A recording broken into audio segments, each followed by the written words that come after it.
Mời quý vị và các bạn nghe bộ truyện hay Kết hôn nhanh chóng. Chương 1. Yêu chính là mê muội mọi nơi mọi lúc, hóa ra em cũng đắm chìm trong đó. Lâm Triệt mơ màng bò dậy khỏi giường. Đầu cô choáng váng giống như không phải của mình.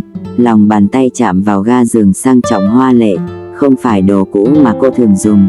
Đèn trên đỉnh đầu cũng không phải đèn tia ớt kiệm năng lượng cô quen nhìn thấy. Trên người cô đau đớn giống như mới vừa bị cái gì đó cắn qua. Nâng cổ tay lên, bên trên toàn là những dấu vết xanh xanh tím tím. Đây không phải là đang mơ chứ? Cô che miệng, không muốn để cho mình kêu lên thành tiếng. Vén chăn lên, thấy chính mình nằm bên trong không mảnh vải che thân, gần như muốn thét chói tai. Ánh mắt Lâm Triệt đảo vòng hai cái, quả quyết xốc chăn, xuống giường nhặt lại quần áo đang nằm hỗn độn khắp nơi, tùy tiện mặc vào, muốn chạy thẳng ra ngoài không dám quay đầu lại. Bỗng nhiên sau gáy bị người nào đó túm lấy. Buông ra, buông ra. Lâm Triệt dùng cả tay và chân phản kháng lại. Tay người đàn ông túm lấy cổ cô, không hề tốn chút sức nào, trực tiếp ném cô trở lại giường. Lâm Triệt bị ngã choáng váng rất tức giận, nhưng lúc ngẩng đầu lên thấy người đàn ông trước mắt, vẫn không nhịn được ngẩn người. Cặp mắt si mê dán lên gương mặt tuyệt mỹ của anh, muốn rời cũng không rời nổi. Thật là đẹp trai. Cặp mắt thâm thúy, như mang theo kiêu căng lạnh lùng bẩm sinh. Cánh mũi cao ở trên gương mặt trắng nõn, da thịt trắng mịn như ngọc, khiến cho một cô gái có làn da cũng không tệ lắm như cô cũng tự cảm thấy hâm mộ ghen tị. Cô tự hỏi đã gặp không ít người, nhưng nếu đem những người đàn ông được gọi là nam thần mà so với anh, cũng lập tức trở nên ảm đạm. Chính là người đàn ông này, ngày hôm qua dùng thời gian cả buổi tối, chơi đùa cô gần chết. Là ai bảo cô tới đây, cô bỏ thuốc tôi, cô làm ra chuyện như vậy, còn có thể nghĩ sẽ rời khỏi nơi này an toàn. Anh nhìn người phụ nữ ngây ngô này, trong đôi mắt sâu thẳm lóe lên tức giận. Cô gái xa lạ này, da thịt trắng như tuyết, gương mặt nhỏ nhắn, đôi mắt to linh động, lông mi thật dày, thật giống như nai con bị hoảng sợ, lại không cam lòng yếu thế mở to mắt nhìn anh đe dọa. Ánh mắt cô tĩnh trạch liếc qua người cô, ánh mắt Lâm Triệt nhanh chóng chuyển động lần nữa. Cô chỉ là một nghệ sĩ nhỏ tuyến 18, hôm qua vất vả lắm mới nghe ngóng được đại minh tinh Cố Tĩnh Dư ở đây, cho nên cố ý mua chút thuốc, khiến cho người ta mơ hồ, bỏ vào trong nước của anh, cho là có thể bí mật gặp gỡ. Nhưng cô bỏ nhầm người rồi. Người trước mắt, mặc dù đẹp trai khiến cho người ta cảm thấy lóa mắt, nhưng chắc chắn không phải đại minh tinh Cố Tĩnh Dư. Lần này, cô bị anh ta thô lỗ kéo cánh tay lần nữa, lúc ngã xuống đất, thậm chí cô còn chật vật lăn một vòng, mới ổn định lại. Anh làm gì vậy? Nếu thuốc là do tôi bỏ, bây giờ tôi còn nằm ở đây. Anh nhầm rồi, bây giờ người bị tổn thương nghiêm trọng là tôi. Cô ngã đau mông, đau tay, phía dưới càng đau làm cho người ta không thể khinh thường. Căm tức, cô trực tiếp kêu gào lên, tôi muốn bỏ thuốc mê người khác, không hề liên quan gì tới anh cho là anh đáng giá để tôi bỏ thuốc chắc, bổn cô nương sẽ không tùy tiện ra tay, anh trả tiền thuốc cho tôi. Bỏ thuốc nhầm người ư? Gò má Cố Tĩnh Trạch căng thẳng, hai hàng lông mày vặn thành chữ xuyên, con người đen như dã thú ẩn núp, nhìn chằm chằm người phụ nữ áo quần xốc xếch, nửa bả vai trắng nõn của cô lộ ra bên ngoài, phía trên tím bầm đỏ lên, vô cùng gai mắt, trên da thịt trắng nõn như có rất nhiều đóa hoa mai nở. Những hình ảnh kia thoáng xuất hiện trong đầu lần nữa, bỗng nhiên bụng dưới của anh nóng lên, cảm giác rõ ràng cái nóng như lửa chuyển động trong cơ thể mình. Rời ánh mắt khỏi gương mặt cô, người phụ nữ đáng chết, dám bỏ thuốc anh, hiệu quả còn mãnh liệt như vậy. Anh nhất thời im lặng, khiến cho Lâm Triệt có được cơ hội, không để ý tất cả mà nhảy xuống đất. Cô dùng sức đẩy người đàn ông này ra. Không dám quay đầu lại, cô vội vã chạy ra ngoài. Nghe anh khàn giọng một tiếng, cô la hét, nhìn cái gì mà nhìn, tự nhìn mình đi. Cố Tĩnh Trạch vừa muốn xoay người bắt cô, nhưng lại cảm thấy thân thể khó chịu, phía dưới đã không khống chế được nữa, đang dâng cao. Đáng chết, anh mắng to một tiếng, nắm chặt quả đấm, ức chế dục vọng đáng ghét kia. Bên trong phòng vang lên một loạt âm thanh. Tần Hạo quay đầu nhìn, kinh ngạc, miệng cũng mở lớn. Tình huống vừa rồi là gì? Sao trong phòng cậu chủ lại có một người phụ nữ quần áo xốc xếch chạy ra? Ngoặc kép ... Cậu chủ, nhị thiếu gọi điện thoại hỏi, cậu có hài lòng hay không? Nhưng mà buổi tối tôi trở lại thì cậu đã đi ngủ rồi, cho nên tôi không dám quấy rầy cậu. Trợ lý tổng thống thông báo, anh ta đang ở phủ tổng thống chờ cậu. Còn có người vừa rồi, im miệng. Anh nâng ánh mắt sắc bén lên, trong mắt đen bóng, khiến cho Tần Hạo vội vàng nuốt tất cả nghi ngờ không nên có vào trong bụng. Mãi đến khi da thịt trên người đều thành màu hồng, mới đứng trước gương mắng một tiếng, cậu chủ, bà chủ tới. Tần Hạo nhẹ giọng nhắc nhở ở ngoài, nghe ra giọng nói khẩn trương. Cố Tĩnh Trạch sừng sốt, lúc này mẹ lại tới đây, nghĩ cũng biết không phải là chuyện tốt.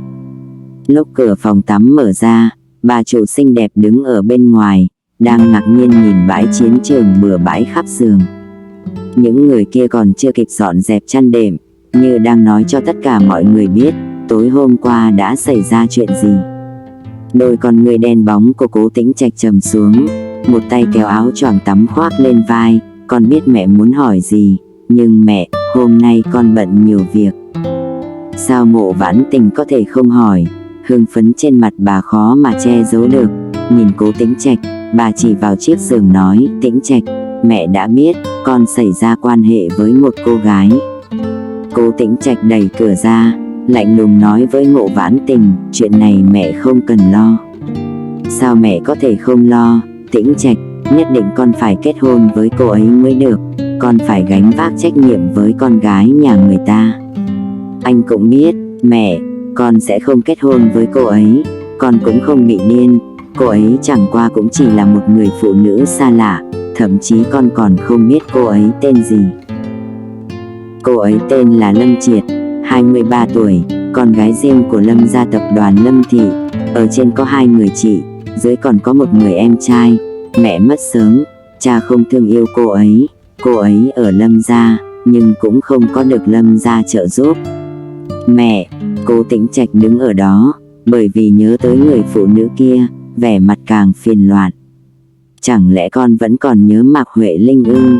Mẹ nói cho C biết, con và cô ta không có khả năng nào đâu. Con sống chung với cô ta nhiều năm như vậy, vẫn không thể chạm vào cô ta. Các con đã được định trước không thể ở chung với nhau rồi. Mộ Vãn Tình không chút khách khí nói thẳng, mẹ, đủ rồi.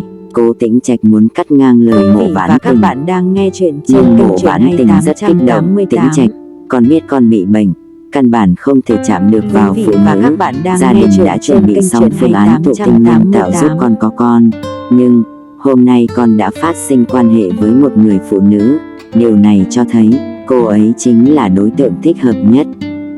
Mẹ, cô ta dùng thủ đoạn, chứ không phải là bệnh của con có chuyển biến tốt. Cố Tĩnh Trạch nói xong, ánh mắt tối sầm lại lần nữa.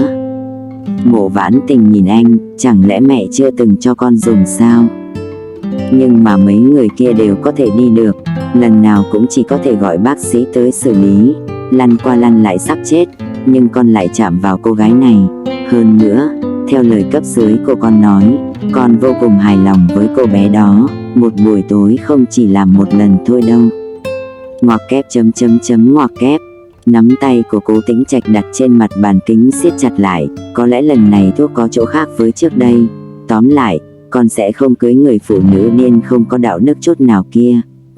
Mẹ cũng lập tức từ bỏ cái ý định này đi.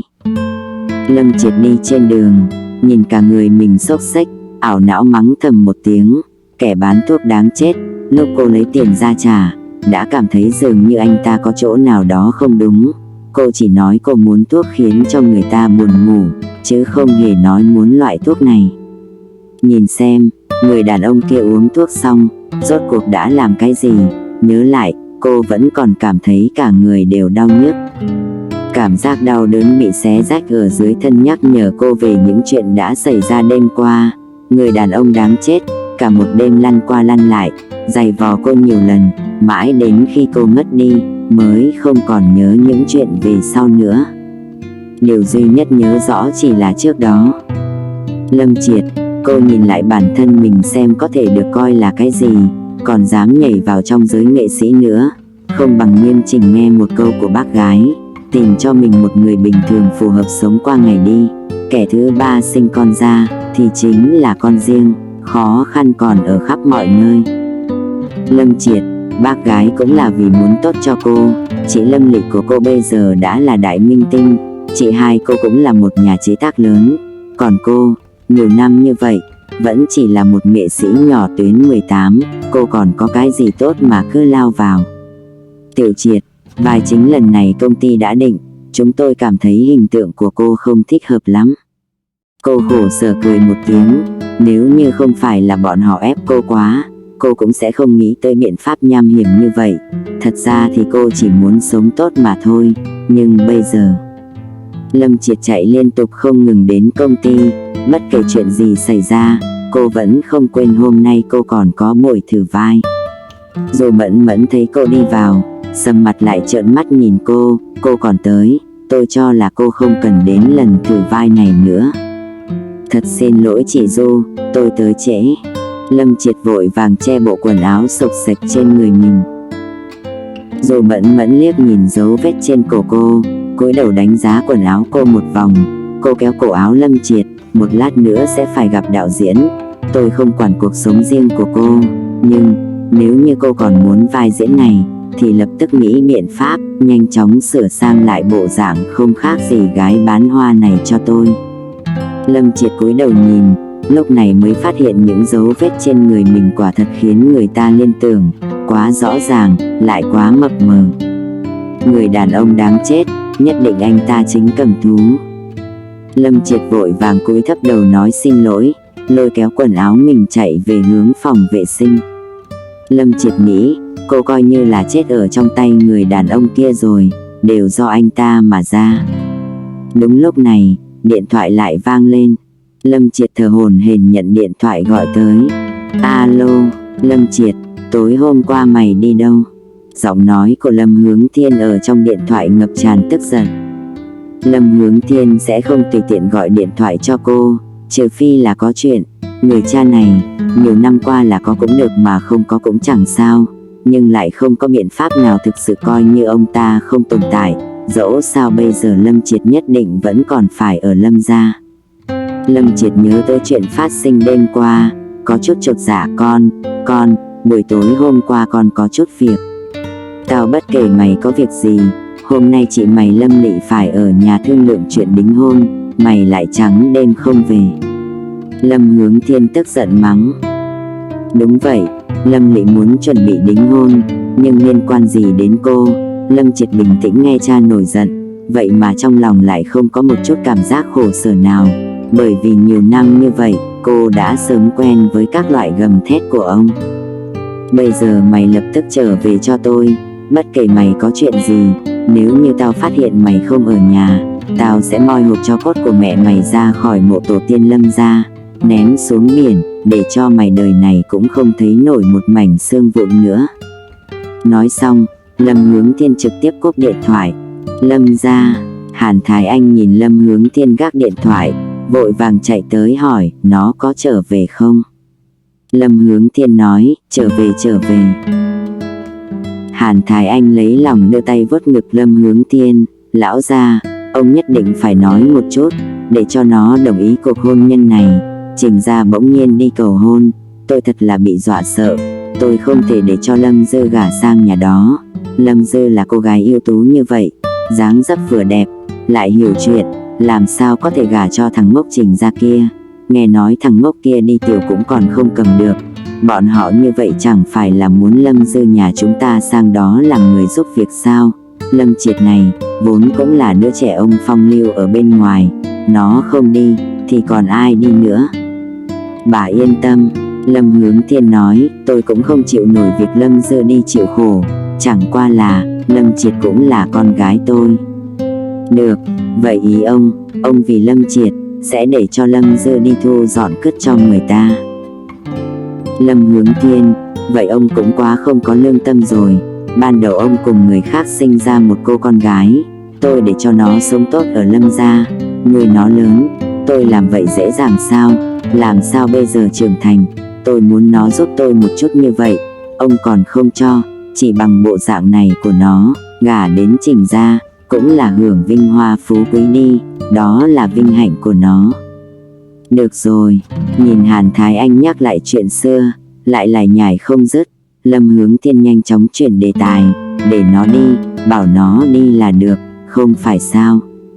Lâm Hướng Thiên do dự một chút, nhưng suy đi nghĩ lại, không để cho Lâm Triệt đi thì còn có thể để cho ai đi được nữa. Trình gia thì không thể đắc tội, mặc dù con trai nhà đó là một kẻ ngu, nhưng dù gì thì nhà họ có tiền, Lâm Triệt gả qua đó quả thật không tính là bạc đãi. Lúc này, bên ngoài, bà Vú kêu một tiếng, lão gia, bà chủ, Tam tiểu thư trở về rồi. Bà Vú nói với cô, ông chủ, bà chủ đang ở bên trong chờ cô đấy, đại tiểu thư phải thương lượng chuyện đính hôn, cô già cũng tới rồi. Lâm Triệt kinh ngạc nhìn bà Vú, Tần Khanh tới. Bà Vú nói, đúng vậy, mới vừa đi vào, các người chân trước chân sau. Trong lòng Lâm Triệt vui mừng, chạy vào trong, nhưng lập tức lại dừng lại. Bên trong, Tần Khanh đang đứng ở cửa hành lang cùng với Lâm Lị, thân mật dựa chung một chỗ, môi dường như cũng muốn dính vào với nhau, nhìn vào thật khiến cho người ta không muốn tới quấy rầy. Lâm Triệt đứng ở đó, quên cả bước chân. Lâm Triệt vừa muốn xoay người, lại cảm thấy một bạt tai đánh lại. Trên mặt Lâm Triệt bị đánh đau rát, thiếu chút nữa ngã xuống đất. Hàn Thái Anh tiến lên kéo cô đi vào bên trong. Khép cửa phòng lại, Hàn Thái Anh quay đầu, trợn mắt nhìn, đưa ngón tay ra hung tợn chỉ vào mặt Lâm Triệt. Tiểu tiện nhân không biết xấu hổ, mày đừng tưởng rằng tao không thấy vừa rồi mày đã làm gì, đó là chồng của chị mày, mày còn muốn mặt mũi hay không, ngay cả anh rể mình cũng dám câu dẫn. Lâm Triệt đứng ở nơi đó, che gò má nóng rực của mình, cười lạnh nhìn Hàn Thái Anh, bác gái, nếu như tôi thật sự muốn câu dẫn anh ta, cũng sẽ không đứng ở chỗ đó nhìn đâu. Cô, Hàn Thái Anh bị cô chọc tức muốn nổ phổi, thấy Lâm Triệt muốn đi ra ngoài, liền kéo bả vai cô lại lần nữa, đẩy cô ngã xuống đất. Cô không nhìn lại xem mình là thứ gì, nhà tôi nuôi cô lớn bằng từng này, đã là lòng dạ Bồ Tát, không để cho cô và mẹ cô chết ở bên ngoài, bây giờ cô lại còn dám mạnh miệng cãi lại tôi đánh cô thì sao? Nhưng mà, những dấu vết rõ ràng trên cổ Lâm Triệt kia, xuất hiện ngay trước mắt lần nữa, rõ ràng đến độ khiến cho người ta cảm thấy gai mắt. Hàn Thái Anh làm như phát hiện ra chuyện gì rất to tát vậy, kêu lên như kẻ điên, được lắm, Lâm Triệt, tôi cũng biết cô ở Lâm gia chúng tôi chính là không an phận, cũng giống như mẹ của cô, đi dụ dỗ đàn ông khắp mọi nơi, muốn dụ dỗ thì cô đi nơi khác mà làm, đừng có về nhà làm cả cái nhà này xấu hổ mất mặt. Tần Khanh là người thừa kế Tần gia, loại người đê tiện như cô có thể xứng sao, cậu ta cũng sẽ không thèm nhìn cô một cái đâu. Lâm Triệt không hề cảm thấy một chút đau lòng nào khi bị bà ta đánh, nhưng mà, lại bởi vì những lời này của bà ta, mà không kìm được nỗi đau đớn trong lòng. Nhưng Lâm Triệt lại cười lên, hừ một tiếng, chỉnh lại quần áo của mình, che bả vai lại, không để ý chút nào, chỉ vỗ vỗ quần áo trên người. Nếu bà cảm thấy tôi không xứng, anh ta sẽ không thèm nhìn tôi một cái, vậy bà khẩn trương cái gì? Hàn Thái Anh nghe thấy tiếng động bên ngoài, Tần Khanh đang nói chuyện với Lâm Lị, tiếng cười nói của hai người, khiến cho bà có chút khẩn trương, lo lắng bị phát hiện. Hàn Thái Anh hạ thấp giọng nói, đến gần Lâm Triệt, hung hăng uy hiếp nói, đừng có giở trò trước mặt tôi. Bà ta suy nghĩ một chút, lại nói, một lát nữa người Hứa gia sẽ đến, dẫn theo cả người con thứ hai của bọn họ là Hứa Thiên Trình. Đừng nói bác gái không nghĩ cho cô cẩn thận gặp mặt cậu ta, ở nước C chúng ta thì Hứa gia cũng là người có mặt mũi, cô gả sang bên đó, có thể hưởng cả đời không hết phúc đâu. Đôi mắt Lâm Triệt khẽ chuyển động một cái, làm sao mà cô không biết con thứ hai Hứa gia là ai? Bác gái, bác để tôi gả cho một người ngu, còn nói là vì cô. Lâm Triệt không thể tưởng tượng nổi cao giọng hơn. Thế nào, không vui? Phải gả thì bác đi mà gả, tôi không phải đồ chơi cho các người lợi dụng. Lâm Triệt nhanh chóng kéo cửa phòng ra. Hàn Thái Anh nhìn thấy thế, các bạn đang liều nghe mạng chuyện kéo trên cô kênh lại. Truyện Hay Giờ khắc này 888. cái gì Lâm Triệt cũng không thèm lo, quay đầu đẩy Hàn Thái Anh ra. Và các bạn đang nghe Lâm chuyện Triệt, trên kênh cô Truyện Hay dám đi, 888. tôi sẽ để cho cha cô ném cho cốt mẹ cô ra ngoài. Hàn Thái Anh chật vật té xuống đất, thở hổn hển kêu lên. Lâm Triệt không để ý tất cả chạy một mạch đi. Mà lúc này, Cố Tĩnh Trạch nhanh chóng bị gọi về đại trạch Cố gia. Chuyện này, quả nhiên đã được báo cáo cho mọi người ở Cố gia rồi. Ông nội của anh, Cố Tiên Đức. Cố Tĩnh Trạch giữ vững ý kiến của mình như cũ. Nhìn Cố Tiên Đức trước mặt, ông nội, căn bản mẹ cũng không hề biết. Cháu và cô gái kia cũng không phải là đôi bên tự nguyện, chẳng qua là một lần không may mà thôi. Tĩnh Trạch, sao cháu lại cố chấp như vậy? Cháu suy nghĩ một chút, chẳng lẽ kết hôn với con bé lại khó chịu nổi như vậy sao? Cháu còn vừa mới xảy ra quan hệ với người ta, chẳng lẽ cháu không hề nhớ đến cảm giác đó sao? Không nhớ, Cố Tĩnh Trạch nói. Tĩnh Trạch, ông thật sự rất thất vọng về cháu. Cố Tiên Đức trầm tĩnh, kiên định và lạnh lùng nhìn Cố Tĩnh Trạch, tinh thần sa sút. Cố Tĩnh Trạch trừng mắt liếc về phía Mộ Vãn Tình một cái. Nhưng vẻ mặt Mộ Vãn Tình lại thể hiện đây là chuyện đương nhiên. Cố gia chúng ta không phải là gia đình ăn rồi không chịu trách nhiệm. Huống chi, cô bé không chỉ là mấu chốt để cháu có một cuộc sống hôn nhân bình thường, mà còn là mấu chốt có thể chữa khỏi bệnh của cháu. Cháu hẳn là nên lý trí một chút.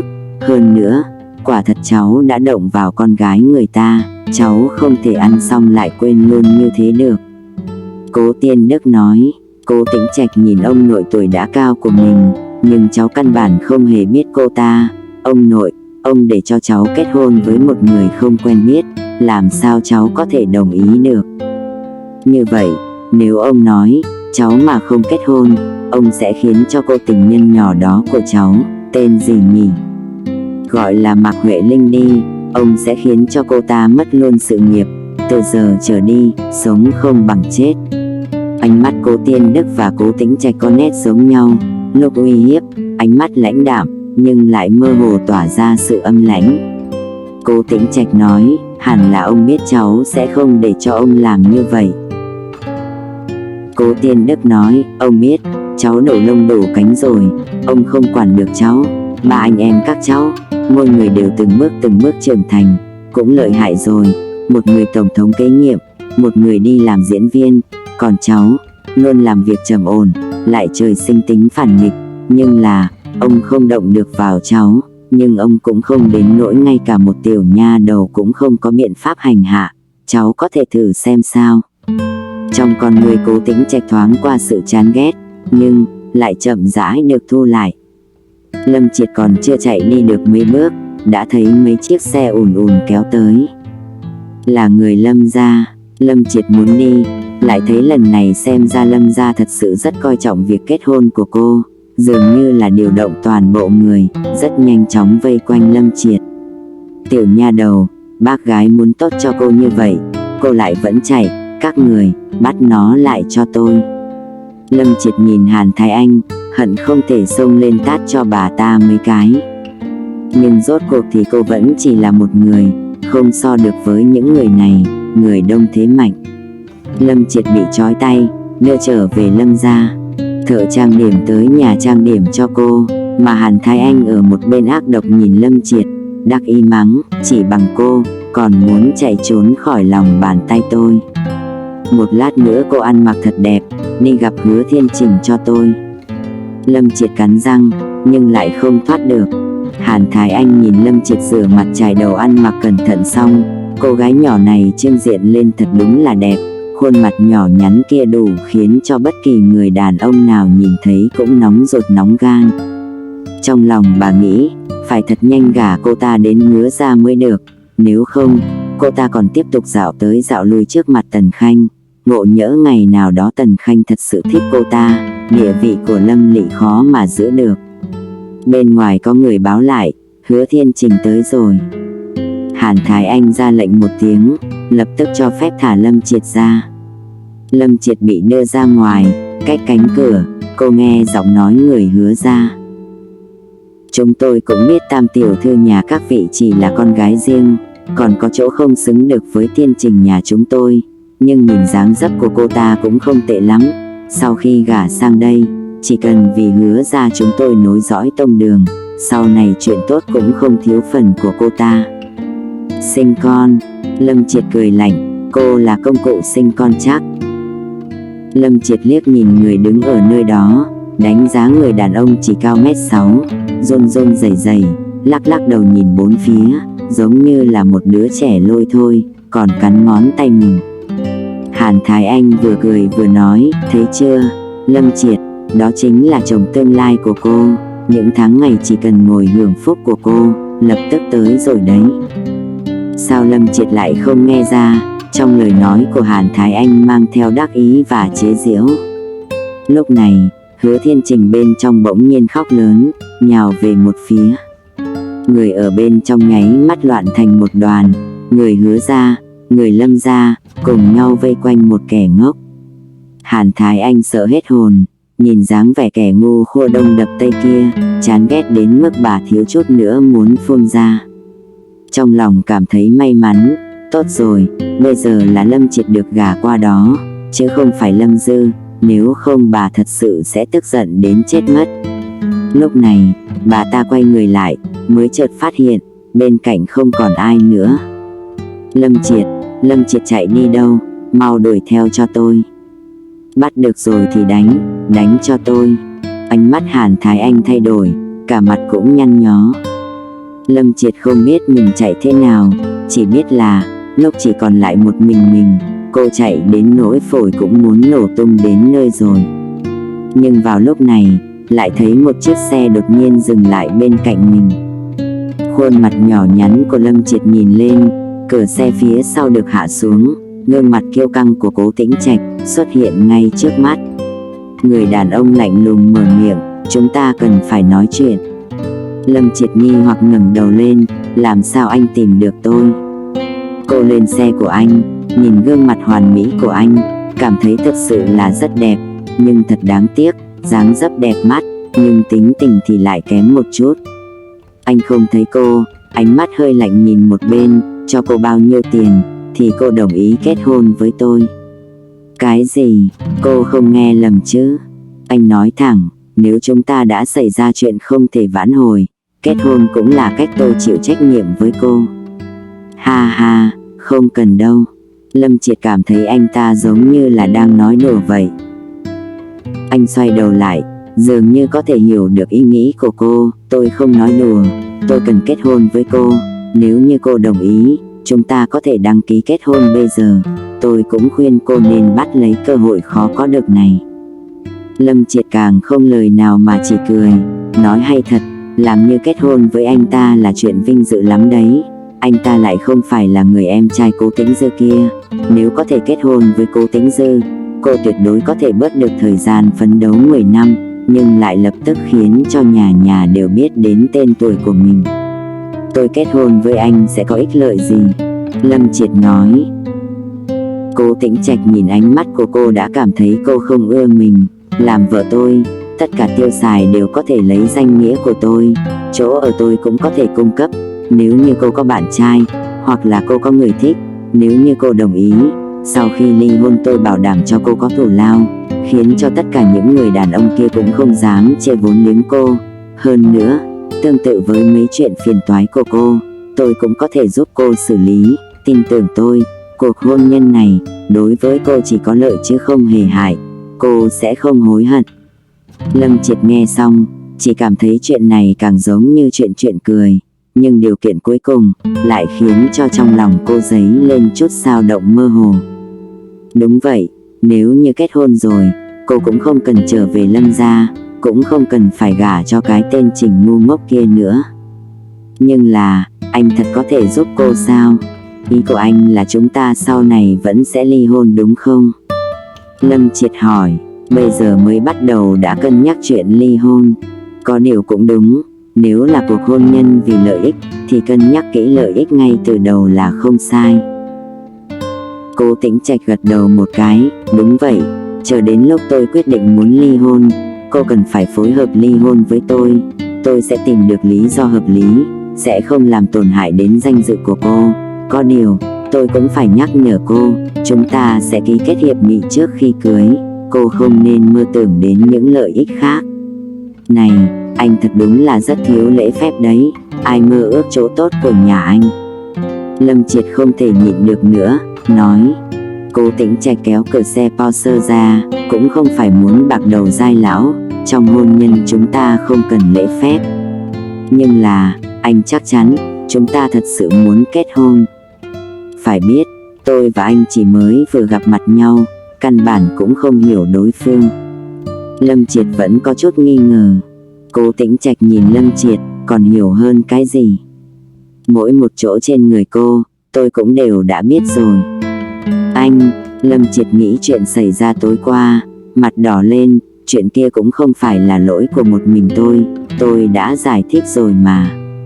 Dù sao vẫn chỉ là cô gái trẻ.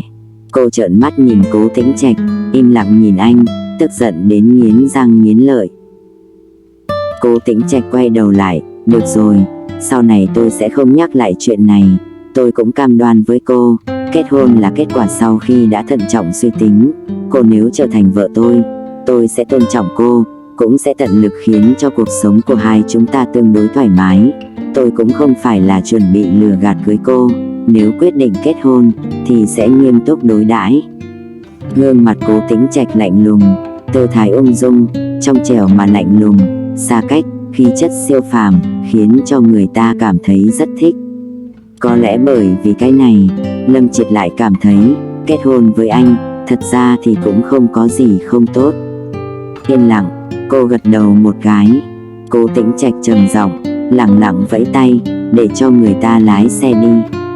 Ký tên kết hôn hết sức nhanh chóng, hôn nhân không có tình yêu, tất cả đơn giản như hiệp ước vậy.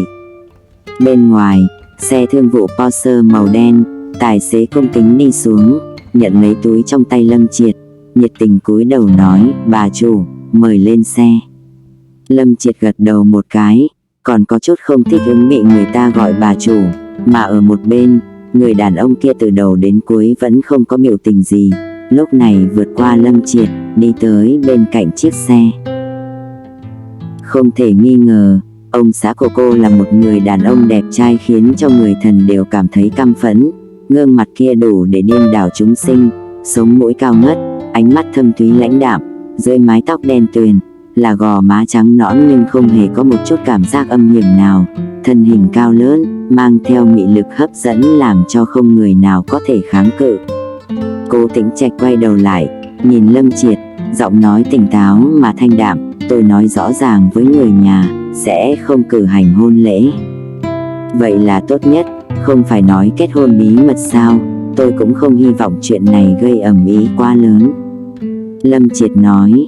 Cố Tĩnh Trạch nghe xong, trầm biếm, dẫu sao thì thủ đoạn cô dùng để kết hôn với tôi cũng không chính đáng, để cho người ngoài biết được, chỉ sợ càng khó coi hơn đi. Này, Cố Tĩnh Trạch, tôi đã nói rồi, cái đó chẳng qua là không may thôi. Trên mặt Lâm Triệt vốn đang bình tĩnh nháy mắt một cái đã đen xám, nhắc tới chuyện kia, lại cảm thấy chột dạ, bởi vì dù sao cũng là do cô sơ ý gây ra, nhưng mà, đó là hai người cùng sai, dựa vào cái gì chỉ đổ hết cho một mình cô. Cố Tĩnh Trạch hít một hơi thật sâu, anh biết mình cũng hơi quá đáng, trước đó đã nói, chuyện kia, sẽ không nhắc lại nữa rồi. Thật xin lỗi, anh nhìn gương mặt ửng đỏ của Lâm Triệt, tôi nói xin lỗi với cô, chúng ta đã ký thỏa thuận, sẽ không nhắc lại, mới vừa là tôi nhất thời xúc động, chẳng qua, cô phải biết, tôi kết hôn cũng không phải là tự nguyện, tôi có người phụ nữ mình yêu. Lâm Triệt nghe giọng nói anh thành khẩn, ngẩng đầu lên, nhìn gò má của anh. Thật ra thì anh ta cũng thật đáng thương, chỉ bởi vì sai lầm của cô, mà bị buộc phải kết hôn với một người xa lạ. Nghĩ tới đây, cô cũng bình tĩnh lại, không có việc gì, tôi có thể hiểu được, chúng ta mới vừa kết hôn, sau này muốn sinh sống với nhau, không tránh được muốn phát sinh va chạm. Đúng vậy, tôi sẽ sớm thích ứng, cũng hy vọng cô có thể dựa theo những gì đã hẹn ước mà làm mọi chuyện cho tốt. Yên tâm, tôi là diễn viên chuyên nghiệp, Tôi sẽ rất nghiêm túc làm đúng với những gì chúng ta đã cam kết. Ở trước mặt người của Cố gia, sẽ thân thiết với anh, đóng tốt vai diễn của tôi. Cũng hy vọng anh có thể tuân thủ. Chúng ta chẳng qua chỉ là kết hôn giả. Tôi không muốn thật sự có hành động tiếp xúc thân mật nào. Lâm Triệt ngẩng đầu lên nói. Dĩ nhiên, nhưng cô phải biết, để người nhà không nghi ngờ, chúng ta nhất định phải ở cùng một chỗ. Được, tôi đã nói sẽ phối hợp với anh, chỉ cần anh quấy rầy đến tôi là được. Yên tâm, đối với kiểu phụ nữ không có giáo dưỡng, không có lễ phép, lôi thôi luộm thuộm, tôi luôn luôn không có hứng thú. Cố Tĩnh Trạch nhìn thẳng vào cô nói. Được, vậy thì thật là tốt. Đối với kiểu đàn ông tốt mã rẻ cùi, một chút kỹ thuật cũng không có, ở trên giường chỉ biết ra sức thô bạo, tôi đây cũng không có hứng thú gì. Lâm Triệt không cam lòng yếu thế nói. Cô, gò má anh tuấn của Cố Tĩnh Trạch tối sầm, còn người cháy lên lửa giận, trợn mắt nhìn Lâm Triệt. Chuyện trên giường làm sao có thể tùy tiện lấy ra giễu cợt như vậy chứ? Tôi làm sao? Tôi nói đúng sự thật, hơn nữa còn là anh nói trước đấy. Ánh mắt Lâm Triệt như trăng non, cũng trợn lên nhìn anh. Được, tôi nói xin lỗi với cô, chuyện này là tôi không đúng, tôi không nên nói như vậy. Cố Tĩnh Trạch chỉnh lại quần áo, nói. Lâm Triệt gật đầu một cái, tôi tiếp nhận lời xin lỗi của anh, dù sao sau này cũng sẽ không đụng đến anh nữa, kỹ thuật của anh như thế nào tôi cũng sẽ không nhắc lại. Trên mặt Cố Tĩnh Trạch lại càng đen hơn. Vất vả lắm, mới không nổi giận thêm lần nữa. Anh nói, ở chung một chỗ, chúng ta sẽ giống như vợ chồng bình thường, dùng chung phòng ngủ, để tránh nhà đông người nhiều miệng, truyền tới Cố gia, chúng ta cũng làm không tốt. Tôi tôn trọng tự do của cô có thể kết bạn, có cuộc sống riêng mình, tôi sẽ không hỏi tới, chỉ cần sẽ không nguy hại đến danh dự của tôi là được. Yên tâm, tôi là người rất có đạo đức nghề nghiệp, nếu đã kết hôn với anh rồi, tôi sẽ không tùy tiện để xảy ra tin tức qua lại với đàn ông, dù sao cũng không tới mấy năm nữa là chúng ta cũng sẽ ly hôn, trong mấy năm này tôi còn nhịn được. Được, như vậy thành giao. Đồng ý, dĩ nhiên, mặc dù bọn họ kết hôn rồi, nhưng về bản chất mà nói, bọn họ cũng chẳng khác nào hai người xa lạ cầm giấy hôn thú mà thôi. Cố Tĩnh Trạch tỏ vẻ như là đã hoàn thành nhiệm vụ vậy, không nhìn vợ mới một cái, đã quay đầu đi ra ngoài, phất tay với người đi theo phía sau. Lâm Triệt đi theo Cố Tĩnh Trạch xuyên qua một đoạn đường, đến một cái sân. Biệt thự 3 tầng nằm lẳng lặng giữa sân, người ở bên trong cười với Lâm Triệt đang xuống xe một tiếng, xuôi tay cúi đầu, dáng vẻ cung kính có thừa. Bà chủ, bà có thể gọi tôi là Hồ quản gia. Vâng. Lâm Triệt nhìn bên trong, đại viện rộng rãi, đường lớn thẳng tắp, sân cỏ xanh biếc trải dài phía xa xa, nơi này rộng lớn đến mức không thấy được điểm cuối.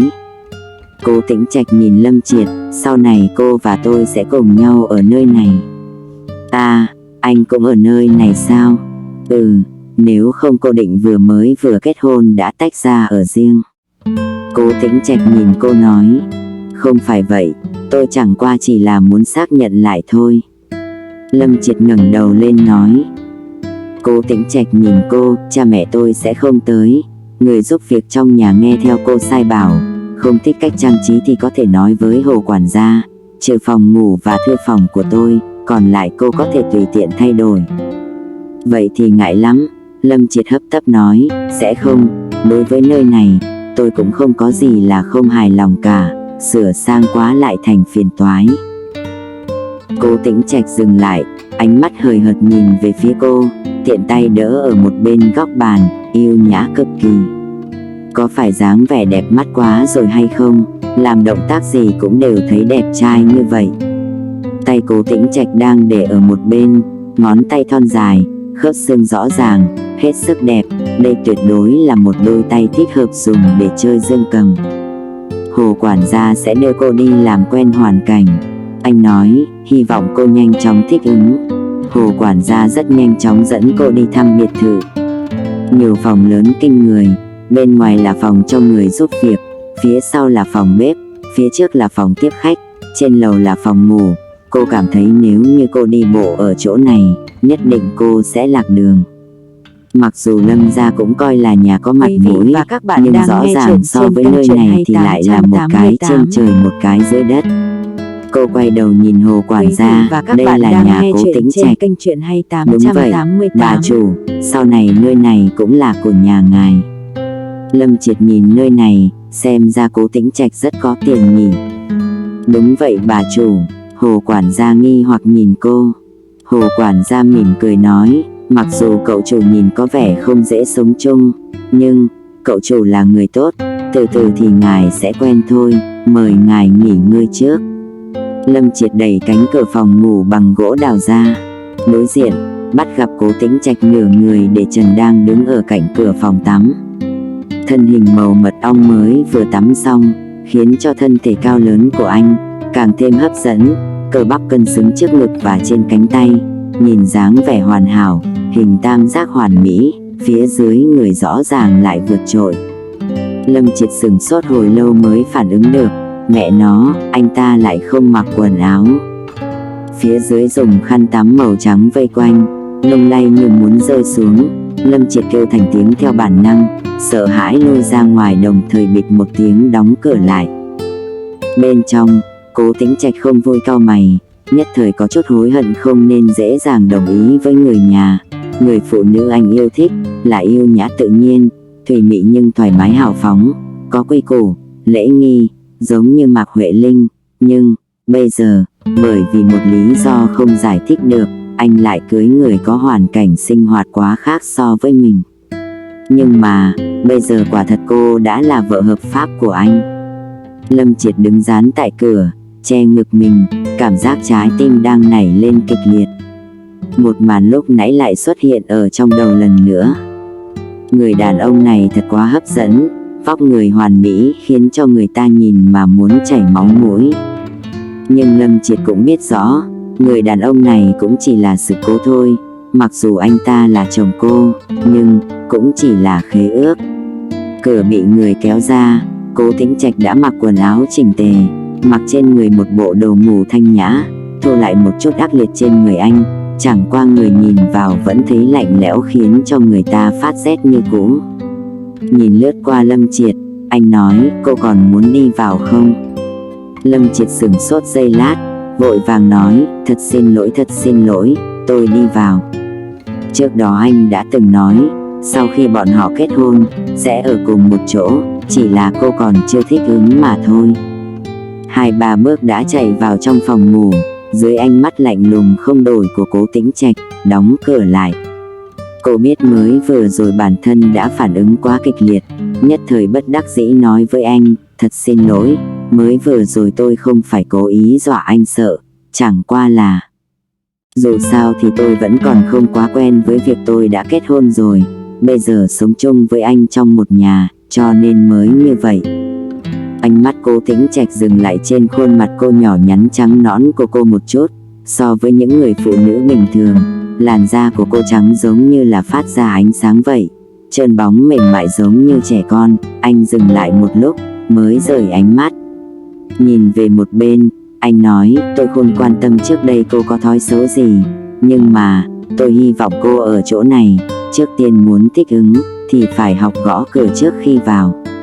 Lâm Triệt im lặng, đây là anh đang trách tôi không gõ cửa trước khi đi vào sao? Tôi cũng không biết anh lại không mặc quần áo, tôi cảm thấy hẳn là trước tiên anh nên quen với việc, bây giờ chỗ này còn có thêm một người nữa ở, không phải chỉ một mình anh không nên tùy tiện ở trần chạy đi khắp nơi. Cô, ánh mắt Cố Tĩnh Trạch đen nhánh, bắn về phía người phụ nữ không nói lý lẽ kia.